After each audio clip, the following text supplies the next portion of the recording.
Assalamualaikum warahmatullahi wabarakatuh. Saya Awaludin Hidayat.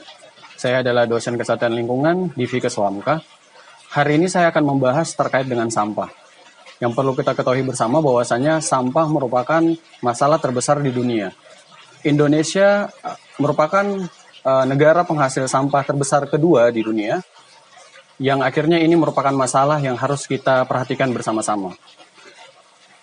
Sampah merupakan sisa-sisa buangan dari aktivitas manusia dan atau produksi alam yang telah atau tidak terpakai lagi. Itu berdasarkan Undang-Undang Nomor 18 Tahun 2008. Berdasarkan sifatnya, sampah dibagi menjadi dua. Yang pertama, sampah organik, dan yang kedua adalah sampah non-organik.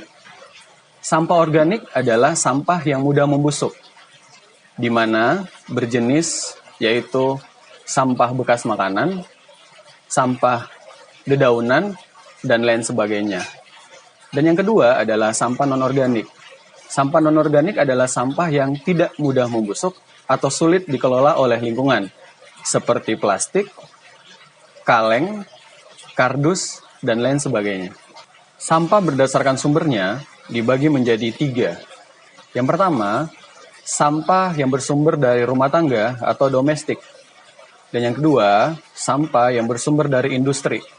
Di sini dikategorikan sebagai sampah yang berbahaya dan beracun. Dan yang terakhir adalah sampah medis yang bersumber dari aktivitas rumah sakit. Sampah berdasarkan bentuk dibagi menjadi dua, yaitu sampah padat dan yang kedua adalah sampah cair atau yang kita sebut sebagai limbah cair. Sampah padat dibagi kembali menjadi dua, yaitu sampah yang mudah diuraikan oleh aktivitas biologi, dan yang kedua adalah sampah yang tidak mudah diuraikan oleh aktivitas biologi. Sampah yang mudah diuraikan oleh aktivitas biologi adalah sampah padat, seperti sampah dedaunan, dan juga sampah bekas makanan. Sedangkan sampah yang tidak mudah diuraikan oleh aktivitas biologi adalah sampah berjenis plastik, kaleng, dan sejenisnya. Dan yang kedua, yaitu sampah cair atau limbah cair, yang merupakan limbah dari aktivitas manusia, berupa cuci-mencuci, dan yang kedua adalah berupa bekas penggunaan kamar mandi. Prinsip pengolahan sampah dibagi menjadi tiga. Yang pertama adalah reduce, yang kedua adalah reuse, dan yang ketiga adalah recycle. Reduce adalah mengurangi, dalam arti kita diminta untuk mengurangi penggunaan sampah sehingga beban kepada lingkungan lebih sedikit. Yang kedua adalah reduce.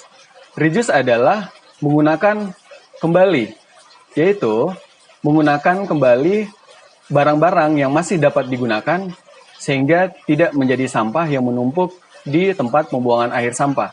Dan yang ketiga adalah recycle. Kita mendaur ulang barang-barang yang masih bisa digunakan. Pengolahan sampah dapat kita lakukan dengan beberapa cara. Yang pertama adalah composting, yaitu menggunakan bahan-bahan organik atau sampah yang mudah membusuk menjadi pupuk yang bermanfaat bagi tumbuhan. Dan yang kedua adalah recycle, barang-barang yang masih dapat digunakan. Sebagai contoh, menggunakan bekas pakaian atau bekas baju untuk menjadikannya sebagai tas yang dapat kita gunakan ketika berbelanja.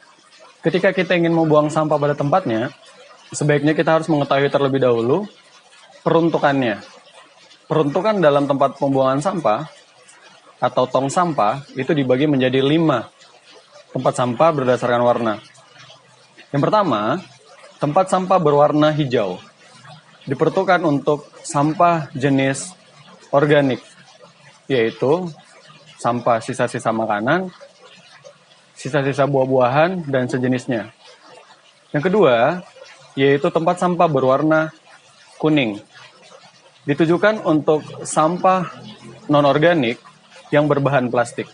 Yang ketiga, tempat sampah berwarna biru, yaitu tempat sampah yang ditujukan untuk bahan non-organik berjenis kertas. Dan yang keempat, tempat sampah berwarna merah, ditujukan untuk yang non-organik namun berbahaya dan beracun. Dan terakhir adalah tempat sampah berwarna abu-abu ditujukan untuk jenis sampah yang beresidu.